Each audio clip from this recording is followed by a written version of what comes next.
एक समय की बात है, शांतिवन नाम के एक छोटे से गांव में एक युवक रहता था जिसका नाम था अनाहत। रसोई में लीलावती कुछ बना रही थी। प्रखर चारपाई पर बैठा हुआ था। वहीं अनाहत जमीन पर बैठा कुछ मिट्टी से आकृतियां बना रहा था। तभी अनाहत, तू फिर यहीं बैठा है? देख, प्रखर सुबह से खेत पर काम कर रहा है और तू बस सारा दिन खाली बैठकर यहाँ मौज करता है। इससे क्या होगा? कौन देगा तुझे रोटी? हाँ माँ, इसको कहाँ पता मेहनत क्या होती है। ये तो बस निठल्ला बैठा रहता है। मैं ही हूँ जो पिताजी का हाथ बटाता हूँ। लेकिन माँ, मैं खेत जाता तो हूँ, अब तो मैं खाना खाने घर आया था। अनाहत की माँ उसे जन्म देते ही इस संसार से विदा हो गई थी, जिससे वो माँ के दुलार से वंचित रह गया था। उसके पिता रामकिशन ने दूसरी शादी कर ली थी और सौतेली माँ लीलावती और सौतेला भाई प्रखर अनाहत के जीवन में हर रोज की चुनौती बन गए थे। अनाहत, तेरी माँ सही कह रही है। मैंने तुझे पाला पोसा है, पर तुम्हारी ये आदतें हमें पसंद नहीं आती। जाओ, किसी और के खेत पर काम ढूंढो। यहाँ बैठे बैठे खाते रहना ठीक नहीं। तुम्हें पता है, जिस दिन तुम पैदा हुए थे, तुम्हारी माँ हमें छोड़कर चली गई थी। लेकिन पिताजी, इसमें मेरी क्या गलती थी? गलती नहीं तो क्या? तुम अपशकुनी हो। तुम्हारी वजह से बस बहुत हो गया, मैं अब और नहीं सह सकता।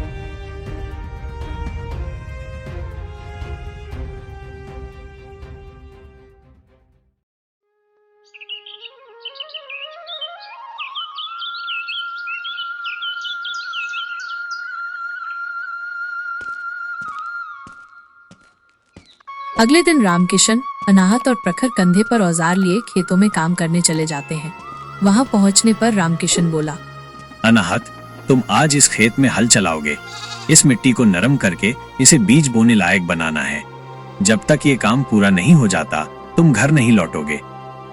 अनाहत ने हल को देखा, जो भारी और काफी बड़ा था, और मिट्टी कठोर और दरार भरी हुई थी, जो बताती थी कि इसे जोतने में कितनी मेहनत लगेगी।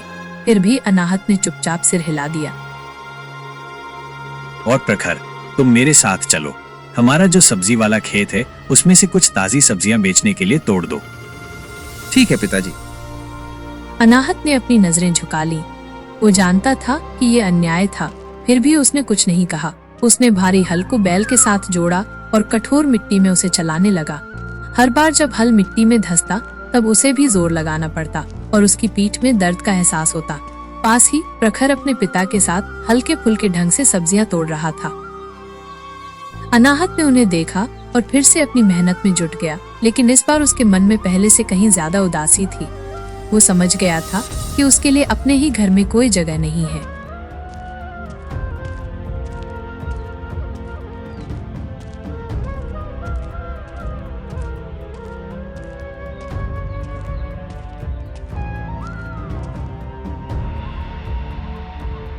शाम को वो खेत बनाकर घर की ओर चल पड़ता है।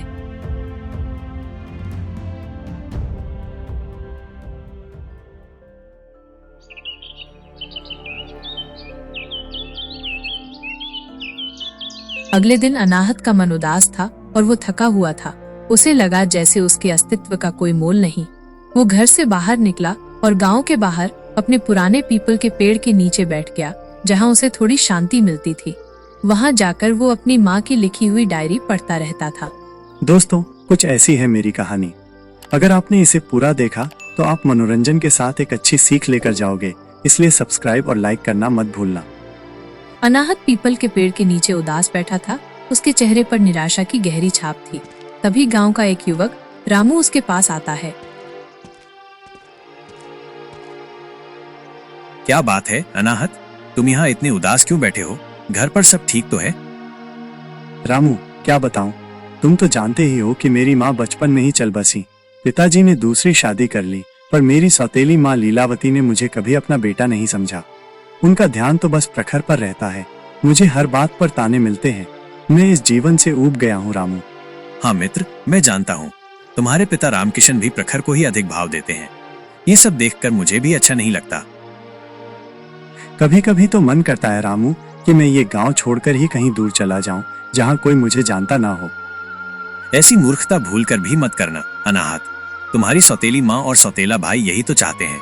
धैर्य रखो मेरे भाई, ईश्वर पर विश्वास रखो। तुम्हारे दिन भी जरूर एक दिन बदलेंगे। समय की धार बहुत बलवान होती है मित्र। तुम्हारे शब्द मुझे सुकून देते हैं रामू, धन्यवाद।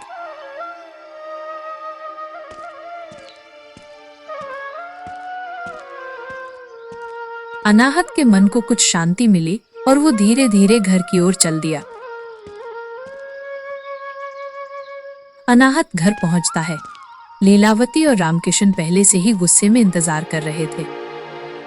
आ गए महाशय। दिन भर कहाँ मुंह मारते रहे? कोई काम धंधा है या नहीं? सारा दिन खाली बैठकर पेट नहीं भरता। जरा प्रखर को देख, कितनी मेहनत करता है। मैंने तुझे कहा था ना, कहीं काम पर जा। कब तक हम पर बोझ बना रहेगा? तेरी वजह से मेरा सर झुक गया है। बोझ? मैं बोझ हूँ? ठीक है, आज के बाद मैं आप पर कोई बोझ नहीं बनूंगा। मैं जा रहा हूँ। हाँ हाँ, जाओ जाओ भी। यहाँ किसकी परवाह है? जाओ। अनाहत ने एक पल भी नहीं सोचा। वो बस अपने घर से चला गया। उन तानों से दूर उसका मन दर्द और निराशा से भरा था, पर कहीं गहरे में एक अनजानी उम्मीद की चिंगारी सुलग रही थी। अनाहत भटकता हुआ शहर की ओर जाने वाले रास्ते पर चल पड़ा। उसका शरीर थक चुका था, पर मन में तूफान चल रहा था। तभी उसे रास्ते में एक विशाल बरगद के नीचे एक तेजस्वी सन्यासी ध्यान करते हुए मिलते हैं। अनाहत जमीन पर बैठ जाता है। उसकी आंखों से आंसू बह रहे हैं। बाबा, मैं जीवन से तंग आ चुका हूँ। मेरा कोई नहीं है। मुझे क्यों इस दुनिया में भेजा गया? क्या मेरा कोई वजूद नहीं है?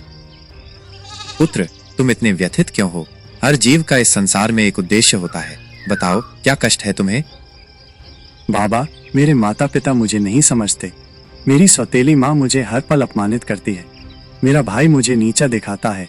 मैं जो कुछ भी करता हूँ उसे बेकार समझा जाता है। मैं बस एक बोझ हूँ बाबा। मुझे अब जीना नहीं है। पुत्र, ऐसा मत कहो। तुम्हारा जीवन अमूल्य है। जरूर परमात्मा ने तुम्हें कुछ ऐसा दिया होगा जिसकी तुम्हें पहचान नहीं।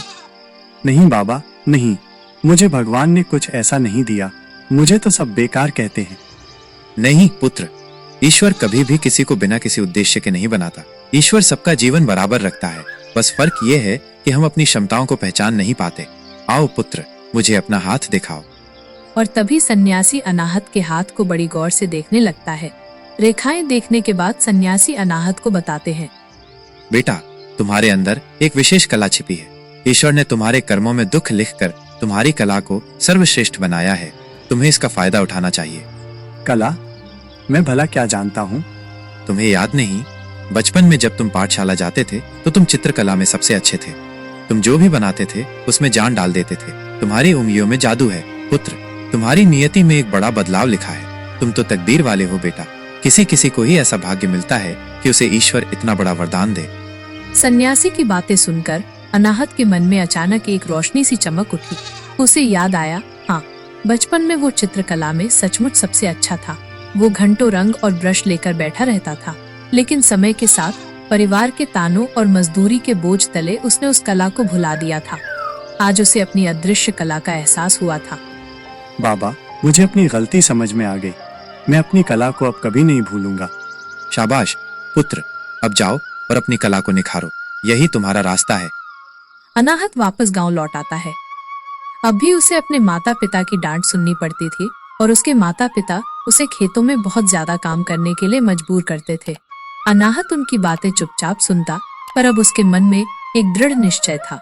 वो खेतों में काम करते हुए भी जब भी उसे मौका मिलता, चोरी छिपे अपनी चित्रकला का अभ्यास करता रहता। वो लकड़ी के टुकड़ों पर, पत्थरों पर और जमीन पर भी रेखाएं उकेरता। वो अपनी कल्पना को रंग देने लगा।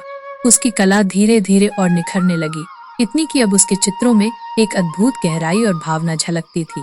उसके माता पिता और भाई को ये नहीं पता था कि वो अपनी कला को और भी मजबूत कर रहा था और उसके अंदर एक महान कलाकार जन्म ले रहा था।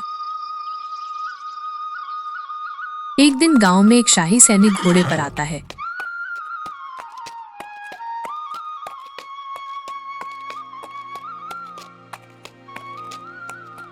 इंद्रप्रस्थ के निवासियों, हमारे प्रिय महाराज वीरभद्र ने एक विशाल चित्रकला प्रतियोगिता का आयोजन किया है। ये प्रतियोगिता कल शाही महल में होगी। इस प्रतियोगिता में राज्य का कोई भी नागरिक भाग ले सकता है। पूरे गांव में खुशी की लहर दौड़ गई, लेकिन अनाहत के दिल में एक अलग ही कंपन था। अनाहत काफी सोचता है और अंत में तय करता है कि उसे वहां भाग लेना चाहिए और कुछ नहीं तो कम से कम बड़े चित्रकारों से कुछ न कुछ सीख तो आएगा। जो कोई भी इस प्रतियोगिता में प्रथम स्थान प्राप्त करेगा उसे एक तंदुरुस्त अरबी घोड़ा मिलेगा। ये महाराज का आदेश है। घोड़ा? ये क्या काम आएगा? लेकिन मुझे कौन सा जीतना है? वहां तो राज्य के बड़े बड़े चित्रकार आएंगे।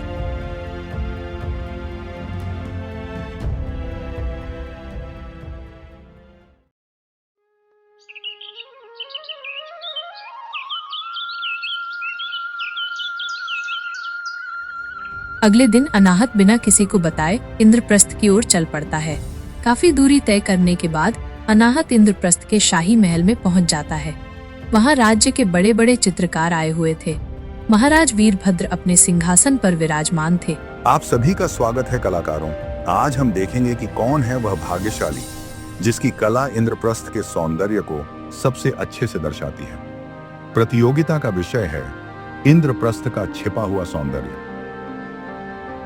सभी चित्रकार अपने अपने चित्रों में रंग भरने लगे। कोई इंद्रप्रस्थ के प्रसिद्ध स्थानों को चित्रित कर रहा था तो कोई शाही किला बना रहा था, पर अनाहत को कुछ सूझ नहीं रहा था। सभी चित्रकार अपनी कला दिखाने लगे थे, लेकिन अनाहत ने अभी कुछ भी नहीं सोचा था। अचानक उसे अपनी माँ की लिखी हुई डायरी की बातें याद आने लगी। उसे वो सब कुछ याद आता गया, जैसे उसकी माँ ने अपने अनुभव से इंद्रप्रस्थ की खूबसूरती का वर्णन किया था। वो उन बातों की कल्पना में इतना खो गया कि उसे पता भी नहीं चला कि उसने कैसा चित्र बना दिया था। वो देखता है कि उसने अपने चित्र में इंद्रप्रस्थ के पहाड़ों, नदियों, हरे भरे खेतों और जंगलों को इतनी बारीकी और भावना से उकेरा है कि चित्र में जीवंतता आ गई। लेकिन सबसे चौंकाने वाली बात ये थी कि उसने चित्र में एक घने जंगल का खूबसूरत नक्शा चित्रित किया था। ऐसा नक्शा जिसे आज तक किसी ने नहीं देखा था। वो सिर्फ शाही नक्शे पर ही दर्शाया हुआ था और किसी को उसके बारे में नहीं पता था। प्रतियोगिता समाप्त हुई। महाराज वीरभद्र ने सभी चित्रों का बारीकी से अवलोकन किया। जब उनकी नजर अनाहत के चित्र पर पड़ी तो वे एक पल के लिए थम गए। ये क्या है? ये तो शाही नक्शा है, बल्कि उससे भी बारीकी में है। यह इतना जीवंत कैसे है? महाराज, ये इंद्रप्रस्थ के नक्शे का वो सौंदर्य है जो अभी तक किसी की नजर में नहीं आया। ये सब मैंने अपनी कल्पना और अपनी भावना से बनाया है। अद्भुत! ऐसा चित्र मैंने पहले कभी नहीं देखा। तुम्हारी कल्पना और कला अद्भुत है युवक। तुम कौन हो? महाराज, मैं अनाहत हूँ, शांतिवन गांव का एक साधारण निवासी। साधारण? तुम साधारण नहीं हो अनाहत। तुम्हारी कला में जादू है। मैं तुम्हें आज से ही शाही चित्रकार नियुक्त करता हूँ। तुम आज से यहीं राजमहल में रहोगे और तुम्हारी कला मेरे राज्य की शान बनेगी। अनाहत की आंखों में खुशी के आंसू आ गए। उसे विश्वास नहीं हो रहा था कि वो तो बस चित्रकारों से कुछ सीखने आया था। उसकी माँ की बातों की कल्पना ने उससे क्या बनवा दिया, उसे खुद विश्वास नहीं हुआ। जिस कला के लिए उसे ताने मिले, वही कला उसे आज इस मुकाम पर ले आई थी। अनाहत अब राजमहल में रहने लगा और उसे भरपूर धन दौलत मिली। उसकी कला अब राजा के बहुत काम आती थी। वो राज्य के लिए नए नक्शे बनाता, युद्ध की रणनीतियों को चित्रों के माध्यम से समझाने लगा और शाही दस्तावेजों को भी अलंकृत करता। उसकी आय इतनी बढ़ गई कि वो गांव के सबसे धनी व्यक्तियों में से एक बन गया। जब ये बात रामकिशन और लीलावती को पता चली तो उनके पैरों के नीचे से जमीन खिसक गई। उनकी आंखें फटी की फटी रह गई। ये कैसे हो गया? मुझे विश्वास नहीं हो रहा। माँ, मुझे यकीन नहीं हो रहा। ये वही निठल्ला अनाहत है जिसे हम खेतों में मजदूरी करने भेजते थे। तभी रामकिशन की आंखों में आंसू आ गए। वो रोते हुए बोला, भाग्यवान, हमसे बहुत बड़ी गलती हो गई। मेरा बेटा कहां से कहां पहुंच गया और आज मैं उसे मुंह दिखाने लायक भी नहीं हूँ। पिताजी, हम अनाहत को जाकर मिल लेते हैं। क्या पता वो हमें माफ कर दे और हमें भी महल में अपने साथ रख ले। नहीं बेटा, अब हम उसे क्या मुंह दिखाएंगे? वो क्या सोचेगा कि हम उसकी तरक्की देखकर उससे प्यार करने लग गए। रामकिशन लीलावती की ओर देखते हुए बोला। उसकी आवाज में पछतावा और दर्द था। चलो बेटा, घर चलते हैं। हमें हमारे कर्मों का फल मिल चुका है। अब हमें ऐसे ही अपनी जिंदगी को जीना होगा। ये सोचकर तीनों पछतावा करते हुए घर की ओर चले गए।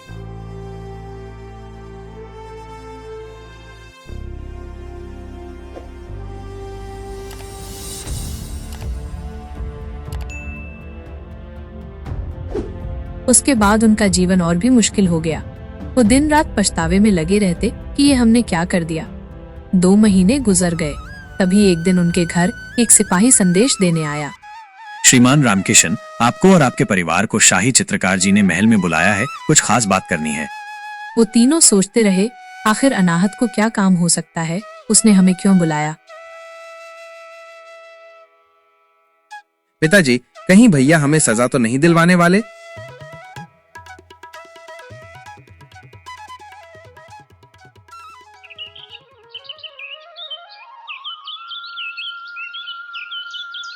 अगले दिन वो तीनों महल की ओर चल पड़े। अनाहत ने उन्हें कभी नहीं ठुकराया था। वो तो बस उन्हें उनके व्यवहार का सबक देना चाहता था। वो तो अपने माता पिता से मिलने के लिए व्याकुल था।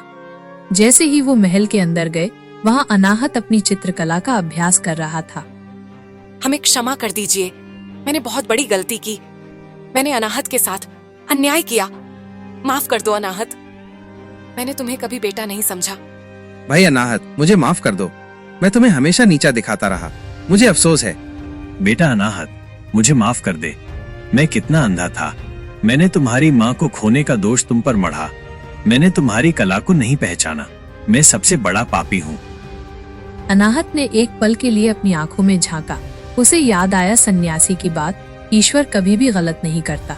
उसने महसूस किया कि ये उसके कर्मों का फल था और उसके परिवार के लिए ये उनके कर्मों का फल था। पिताजी, माँ प्रखर, मैंने आप सबको क्षमा कर दिया है। मेरे मन में कोई कटुता नहीं है।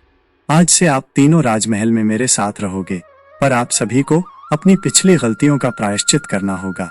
आपको राजमहल के नियमों का पालन करना होगा और किसी भी प्रकार के भेदभाव या अन्याय से दूर रहना होगा। लीलावती, रामकिशन और प्रखर ने अनाहत को धन्यवाद दिया। उनकी आंखों में अब शर्म और पश्चाताप था। उन्होंने उस दिन सीखा कि कर्मों का फल कभी पीछा नहीं छोड़ता।